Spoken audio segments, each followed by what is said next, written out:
Looks like it's gonna rain. Oh, I love that. Those tomato plants, baby. I told you, we're gonna get that rain. There we go. Oh yeah, all right, let's talk about some looks maxing. Okay, guys, feeling spicy, feeling energized. This is actually day 3 of a fast right now. So I haven't showered yet. I kind of look like a swamp rat. That's okay. I don't know if you guys can see that, but I start molting on day 3. It's my favorite. It's terrible because you go to the gym and you're like losing skin, but usually the deeper you go into a fast, your cells start to heal themselves. At least that's what science says. Bro, you gotta chill. You gotta chill. Right? So you get to decide. You get to decide your beliefs. That's one of the things that I talk about a lot, especially on this channel, is how you get to decide in the present moment how you want to live your life, where you want it to go. And so it's so funny that as a society we read books, right? We read stories and we understand what's going on in there. Usually there has to be some type of character development along the way, and it's separated. So you have like chapter 1, maybe it's like the introduction, the prologue, this is like your childhood. And then there's like chapter 2, the shit phase, where it's like the main character gets their teeth kicked in, they get their hand chopped off, like in the case of Luke. Whatever it is, there's some type of hardship. But then the next chapter comes and they get past the hardship and they start going up the mountain and they're learning from all these mistakes and they're growing and they're becoming better. And the lesson I want to get at with this is the author of the 3rd chapter is not muddling the words with the ink used from the 2nd chapter. You're not going back, because otherwise the entirety of the story, you would just take what happens in the 1st chapter, which is what a lot of people do in life. And I don't even fucking want to say that. I don't want to believe that about humanity.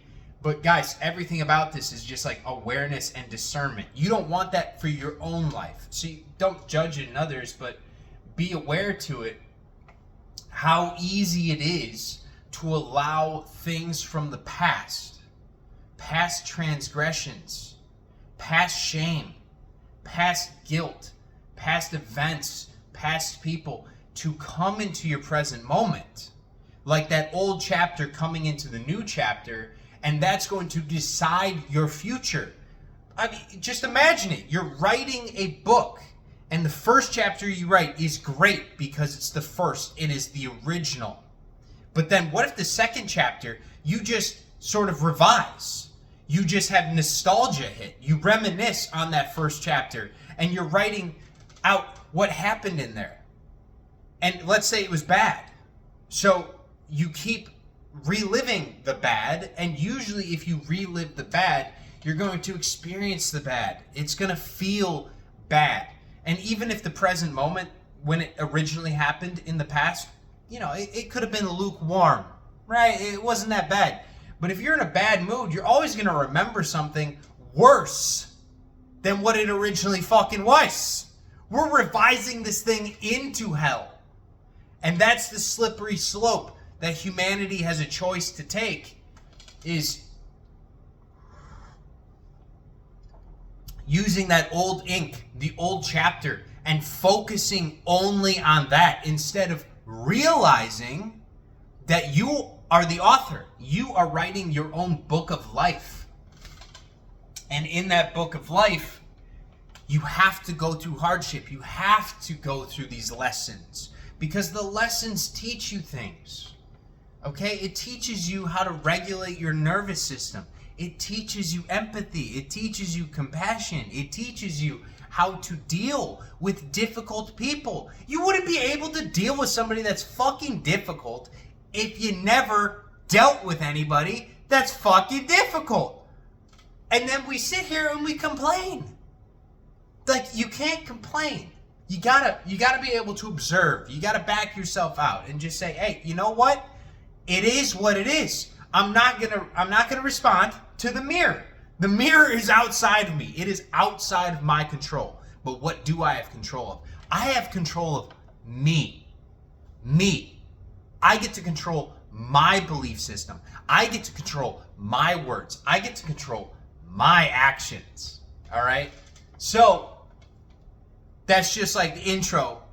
What does that have to do with looks maxing? You crazy wizard fuck you. I'll get to it, but I don't know if you've seen this one before. You little shit. Drinking some. Drinking a little bit of coffee. It's one of those days. Whenever it's overcast like this, I really enjoy a nice cup of joe, sitting in my rocking chair, and just looking at it. Especially if it's a little bit of wind. I got a ton of trees out the back here, and it's just, they just sway in the wind. And every now and then I see a falcon or a hawk come down. Usually daily I see birds. So it's always a good time. I love it. So what does this have to do with looks maxing, right? I know I usually don't talk a whole lot about that concept. I kind of think it's the dumbest thing currently plaguing humanity, is this obsession with how you look. And where it's bred out of is you want to change your perception, how other people perceive you in the outside world. And so to do that, instead of changing who you are on the inside, which actually impacts your energy and makes you more attractive, you're going about it in all the wrong ways. You're doing it just through physical means, whether it's bone smashing or mewing or all this fascia bullshit, right? Some of that is legit. Some of that is really good. And if it serves you, then you should do it. But I would ask you the question of, is all of it healthy? Or are you doing this out of some type of lower state of being, out of lack, out of fear, out of lust, whatever it may be, because you need the validation? You're doing it out of pride. You're doing it out of comparison. You're saying, hey, I'm not beautiful, but other people are. I need to do this to become better. That's what I think leads to a lot of this looks maxing craze, especially when it comes to the actual physical alterations that you can make. The big one, my thing is, I just don't want people to self-harm. And, you know, if you're excessively using drugs and other things and smashing your bones just to look a certain way, I mean, your soul's probably in some pain as well. So, where are we going with that? I always like to say that your beliefs create what you are able to perceive. And I really do believe in the power of words, especially written words, and then actions that follow these words. It's so paramount in life to have good affirmations. And affirmations are not just bullshit that you say into the mirror. It's sort of like a mantra that you live your life by. You can tell yourself that you are an attractive person. You can tell yourself that you are a beautiful person. And you can do these until you start to actually believe them, until they become a subconscious belief of yours. Now, it doesn't happen overnight. Nothing like that really works if you don't mean it.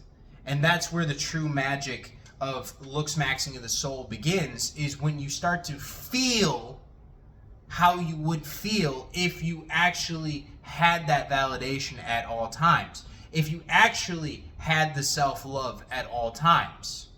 Whatever it is that you're striving for, that sort of validation, the attention on the outside, you want to be more beautiful, you want to be more attractive, you want to get more dates, maybe you want to be more magnetic. And looks maxing for you is for business opportunities. It's for financial gain. Whatever it is in your life that you want to have reflected back to you on the outside, you must sit in that chair first on the inside. Okay? You have to be in that chair first. You have to believe first. You have to have faith first. If you constantly are trying to readjust the image that you are perceiving in the mirror without actually looking inward to yourself, nothing's going to change, and you're just going to suffer. And you're going to keep reliving the same moments like we touched on at the very beginning. It's like rewriting a chapter over and over again using the old ink. You need to throw out that old ink. And you need to be able to use a discerning eye to learn from the past chapters of your life. But that past chapter, it's not reality. It's not the truth. It's not your future. It is not your prognosis. It is not something that is always going to be here. You get to decide what that is. You must decide how you want to meet life, how you want to embrace life. The most attractive version of you, right? Fuck science, by the way, because what I'm about to say goes against it. The most attractive version of you is exactly at the point where your day is filled. I mean, absolutely filled with activities, events, passion, work, love, sex, whatever it is, where you are entirely present. You don't have to think anymore. That is where the most attractive version of you are, because you are absolutely radiant. You are loving life. You are joyous. You are blissful. Attraction is a byproduct of our vibrational energy level. So like the higher you get on average, okay, let's say down here is like shame and fear. All right, I don't know, maybe you're in shame or fear right now. If you look yourself in the eyes and you're honest with yourself, you're probably not that attractive if you're living down in that state.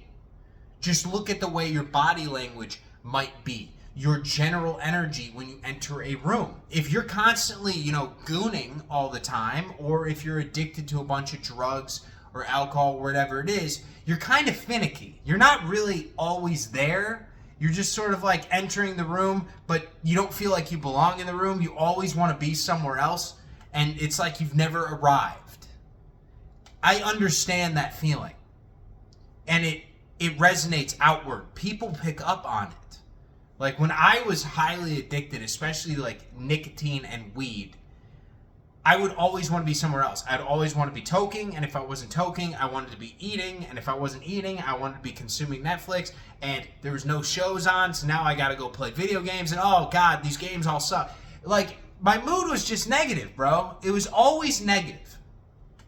And during that period of time, I couldn't attract anything. I couldn't attract anything of value into my life. So you have to focus on your energy. You have to fix your vibration. Like we talked about with the high vibe video I did like a couple weeks ago. And absolute nihilism, that video as well.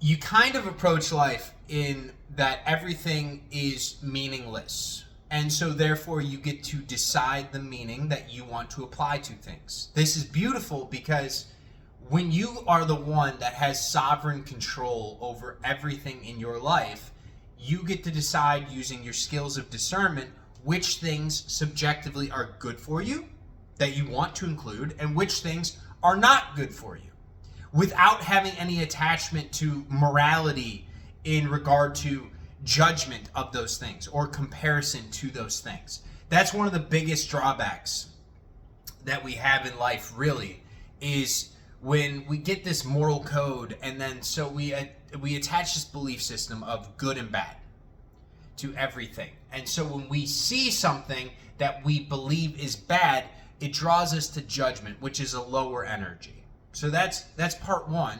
You got to figure out using discernment. All right, hey, every single event in life, I get to choose how I respond to it. You are going to start choosing the higher path, choosing more love, choosing more light. It doesn't mean ignoring when things are bad. It just means when something is bad, like it actually sucks. Not everything can be daisies and rainbows all the fucking time. I wish it was, but then you wouldn't learn anything. So that's the real key here, is you must be able to learn from the bad times. Get the silver linings. Learn a little bit of gratitude. And that's the beauty of discernment in general. My dog is about to flip. There's a squirrel, he's like 2 feet outside, just staring at him. It's okay, dude. I know. You're doing so good. So much control. So much namaste. But that discernment, it's so beautiful because now that you get to decide, hey, something is good, something is bad. Now, from that, you get to rewrite the chapter that you are currently living. Your present moment, you want to be able to fill with as much positivity as humanly possible. When I say presence, when I say be present, be happy, be joyous, what I'm really getting at is that each one of us, we have these amazing minds. We have these egos, right? We all have them. I'm different from you, okay? There are things that I genuinely love doing that you might hate. Now, the trick in life is to figure out all the things that you individually love doing without pushing what you love doing onto other people. And if they don't like what you love, you don't judge them for that. Easy enough, right? You just figure out, hey, I'm here for a vibe. We're going to catch a vibe. And then you vibe out. You just do the things that you actually enjoy doing without caring. You have to release this attachment to the outside world and giving a shit about other people's opinions, what they, not like in a bad way, but like other people's opinions about what they think is good, bad, evil, all their belief systems that are negative, all these news networks, whatever it is, where they just endlessly give energy out. You got to be able to use that discernment to cut things off that aren't good for you. Like, if you don't get anything genuinely out of Twitter, fucking get rid of it. If you don't get anything out of Instagram, get rid of it. If you don't get anything out of TikTok, get rid of it. Like, you don't need to keep things in your life just to make other people feel comfortable. Because that's usually why we do it. I remember when I got rid of Snapchat years ago. But the reason I did was I was like, whenever I go on this app, I never do anything productive. But the only reason I have it is to stay in touch with people that are too big of fucking childs to just text me. Yeah, fuck you. Like, yeet that app off my phone. And they're like, oh my God, you got rid of Snapchat. I don't give a shit. I don't care. It's not good for me. And if you don't care that something is not good for me and you're trying to force it down my throat, then you're probably not meant for me. And that's part of how this looks maxing. I know we're going everywhere.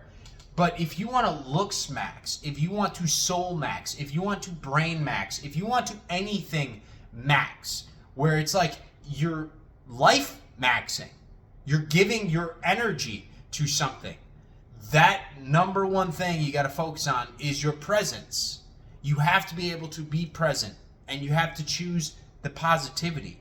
You consciously, in the present moment, get to write your future, which describes, well, you get to write your future based off of what you're doing in the present. Okay? A lot of times, we write our future based off of reliving the past in the present. So right now, you have the choice. You can choose that higher path, and you're going to start to see that the mirror outside of you starts reflecting that back to you. I don't know if I really touched on that yet, but you probably would get this by now. But if you keep telling yourself that you're ugly, you keep telling yourself that you're fat, you keep telling yourself all these negative stories about yourself that may have been true. They may have been true in the past. Like, let's say you were a pizza face nerd in high school, okay? And you were overweight. You got some B cups, some C cup titties as a guy, okay? You get what I'm saying here? But then you use that. You used that as fuel. You learned how you didn't like to feel. You didn't like how people put you down. You didn't like how you were treated. And so you used it as fuel, and you said, nah, I'm going to throw that version of me out. I'm going to change. I'm going to re-identify. And so you start working towards something. You use all that energy, all that almost like spite, you transmute it up into love. Because at first it's anger towards the self. You hate the self. So then you start to embark on activities that are filled with self-love, like working out, like nutrition, like eating cleanly, going outside, picking up new hobbies, spending time with more people. You start rewiring yourself. And when you rewire yourself and you're not addicted all the time to the food and the consumption, you're actually present. That's the most attractive version of you. That. Period. Like, it's so fucking stupid to me how humanity hasn't figured this out yet. At least, I don't know, I haven't seen anybody talk about it where it's like an actual explanation of what creates attraction. And it genuinely is just energy. Like, the most attractive, like, you could take everyone on the planet and I could tell who the most present people are entirely based off of their energy. Like, if you walk up to somebody and they are just smiling at you, they're cracking jokes, they're having a good time, they're engaged, they're making eye contact in the conversation, I could tell that person's actually living their life. And it's attractive. Like, you don't need to do all the bone smashing and fucking mewing. You just need to be present. You just need to actually do things you love doing. I don't think you love doing all the gay bullshit that looks maxing wants you to do. So that's what it is. It's a bunch of gay bullshit. It's like, oh my God, but I just want to be prettier. How about you work on yourself? Inside yourself. To change yourself. To change your mindset. To change your actions and your beliefs. You don't need to smash your goddamn jaw. Maybe you should go smash a passion or a hobby in life.